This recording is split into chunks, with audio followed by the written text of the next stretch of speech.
Howdy. You don't hear that word very often. When I was little, there was a show called the Howdy Doody Hour.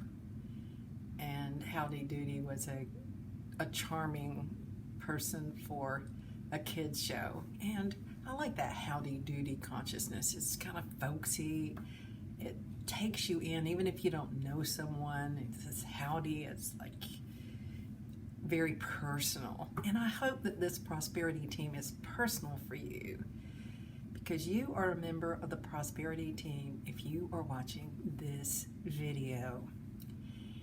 And what we're doing with this collection of consciousness is creating a sphere of well-being, a magnet of good, so that each one of us can partake in this and also give into this energy circle so that it grows and grows, so it has more and more ability to magnetize good and create good. There's an experiment that Maharishi did where he had a certain number of people meditating in a city, and the crime rates went down. There were amazing results in the trials of this meditation number, I think 1% in a city. And we're doing somewhat the same thing. We are creating this magnificent thought form to change the consciousness of those around us so that we feel empowered, so that we feel like we have enough, so that we feel safe. And so let's go about doing it. And we begin with the breath. We begin breathing in and breathing out. Breathing in and breathing out. And as I continue to talk, breathe in and breathe out. You can breathe in your nose and out your mouth, or out your nose, either one. But continue breathing as I speak. Just let the breath move your life force. As we breathe in and partake of this wondrous magic of the prosperity circle. And as we breathe out our intention that all people be empowered, that all people have enough, that all people experience good. So breathing in and breathing out. We all need just this little bit of time to partake in the communion of the breath. And so it is. Are you a prosperity patron? What I mean by a prosperity patron is someone that purchases mentally prosperity. Are you a patron of lack? Are you a patron of disappointment? What are you a patron of? We are seeking to be prosperity patrons, even if we're not a prosperity patrons 100% of the time. But that's what the visualization is about. That's why we work on changing our mind. We want to be prosperity patrons. And I focus on the breath a lot because the breath is one of the keys to receiving. The breath moves energy. The breath creates a still mind. And when we have a still mind, then we can have ideas that come up from source energy, not just the same repetitive thoughts that we have over and over again.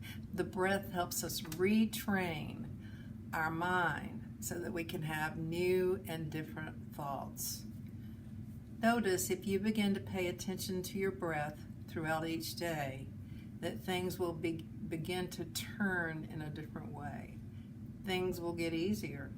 There will be less struggle.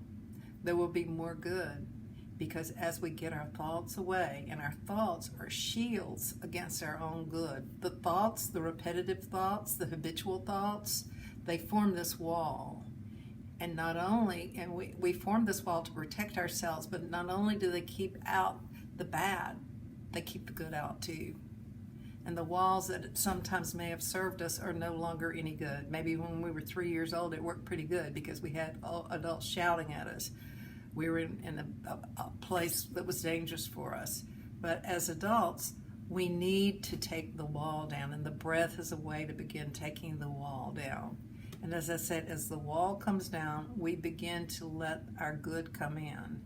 And one of the things when we do have an affirmation is a conscious thought. It's a thought that we say, I'm not going to be thinking the habitual thought right now. I'm going to consciously choose a thought that feeds my soul. And so when we do a prosperity affirmation, we want to make sure that it is one that feeds our soul. If you have the affirmation, I have lots of money, and that you don't believe that, it doesn't feed your soul, don't even bother with it. But if you have the thought, I am open, as I talked about the other day, I'm open to prosperity, then that may really feed your soul. You don't have to word it exactly according to all the rules, because there are all kinds of affirmation rules, but find the thing that energetically works for you. So that's another way that we take the wall down, as we replace it with nourishing thoughts. So this is your tip for the day, and that is to watch your breath and breathe consciously, and to begin to think thoughts that take the wall down, the wall of lack, the wall of overprotectiveness, the wall of hypervigilance against being hurt. Because if we're trying to protect ourselves from getting hurt, then it's like a hammer to a nail. We attract the things that would hurt us. That's what super protection does. Now that does not mean not to use common sense. It just means that when we overprotect, then we draw attack to us. The Course in Miracles says, my safety lies in my defenselessness. Now I'm not talking this is not across the board. I'm not talking to somebody that's on a war zone with a gun pointed to their head. I'm talking about in consciousness, what we're thinking during the day. If we're going around super protective, we're afraid we're going to be hurt, then we probably were at sometimes when we're young. But once that initial trauma and hurt stops, and if we continue to have the same mindset, the same energy set, we just keep drawing the same results to us. And so one way out, and there are many ways out, is through the breath. So start paying attention to your breath throughout the day, and whenever you can consciously breathe, take a deep breath in and a deep breath out, then it will serve you. I promise you it will. I wouldn't lie. And this is Dr. Money. I hope you have a wonderful evening, that you sleep tight, and remember for sure that I love you. Now go out and be a prosperity patron.